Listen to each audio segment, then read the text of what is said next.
आज हम लोग पढ़ेंगे दिल्ली के सुल्तान ना। क्या? दिल्ली के सुल्तान।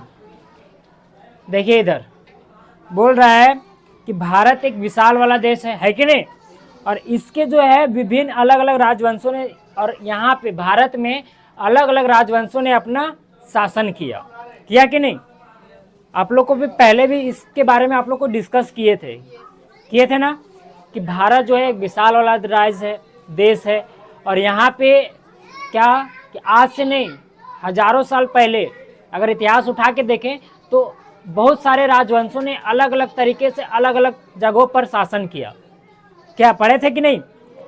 हाँ, तो इसलिए भारत को अब इसमें से पहला चैप्टर अभी जो हम उन्हें अभी जो चैप्टर पढ़ेंगे दिल्ली के सुल्तान है कि नहीं, ये भारत का दिल कहा जाता है। दिल्ली को क्या कहा जाता है? भारत का दिल कहा जाता है। तो सबसे पहले दिल्ली पर शासन करने वाला सुल्तान के बारे में पढ़ लेते, थोड़ा सा जानते हैं, है कि नहीं। तो दिल्ली के सुल्तान में सबसे पहला जो शासन था, है कि नहीं, तो वो तोमर और चौहान लोगों का था। तोमर वंश और चौहान, और इसने दिल्ली पर इसलिए शासन करना चाहा और इसलिए शासन किया भी क्योंकि उस टाइम दिल्ली जो था एक वाणिज्यिक केंद्र बन गया था। वाणिज्यिक केंद्र का मतलब क्या होता है? व्यापारिक केंद्र, जहाँ पे व्यापार उपार, है कि नहीं, इधर से उधर सामान आयात निर्यात ज़्यादा होता था। मतलब कह सकते हैं कि उस टाइम दिल्ली जो था वह पूरी तरह से क्या था? एक वाणिज्यिक केंद्र बन गया था, व्यापार वाला क्षेत्र बन गया था। तो लोग चाहते थे ना कि अपना व्यापार को और सुदृढ़ करें और मजबूत करें। चाहेंगे कि नहीं चाहेंगे? हाँ, तो सबसे पहले तोमर और चौहान, है कि नहीं, दिल्ली पर शासन किया। और किस लिए? तो वाणिज्यिक केंद्र के लिए, है ना, क्योंकि उस टाइम दिल्ली जो था पूरे देश का, पूरे भारत का वाणिज्यिक केंद्र कहाँ था? दिल्ली था। इसलिए भारत को भारत को दिल्ली का दिल कहा जाता है। समझ में आया? और बोलता है 800 वर्ष पहले, कितने?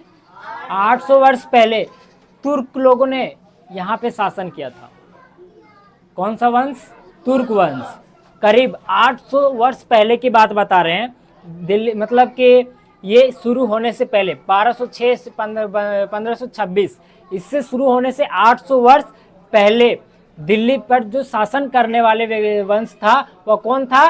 तुर्क लोग, है ना, जो दिल्ली सल्तनत के नाम से फिर इसको जाना गया। किस नाम से जाना गया?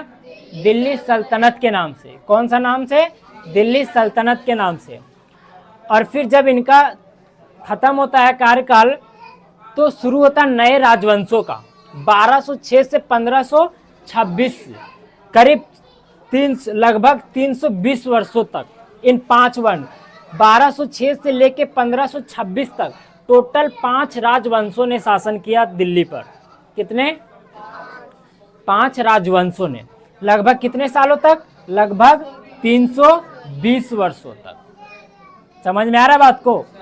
हाँ, तो और क्या हुआ कि इन 5 राजवंशों ने अपना एक अलग तरीके से शासन किया, और इन 5 राजवंशों ने दिल्ली पर अनेक नगर भी बसाया। नगर मतलब जान रहे हो? हैं?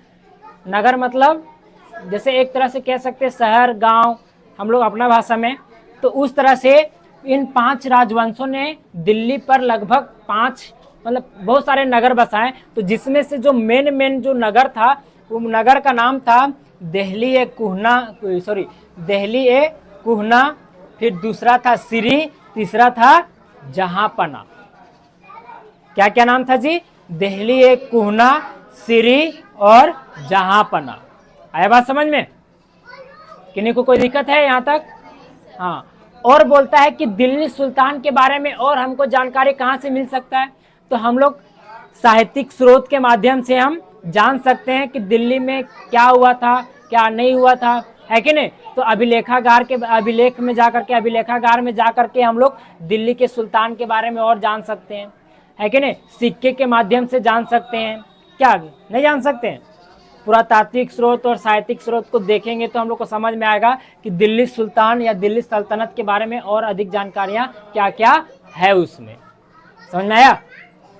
हैं? चलिए, तो ये था आपका दिल्ली के सुल्तान का थोड़ा सा इंट्रोडक्शन, शॉर्ट इंट्रोडक्शन, समझ में आया।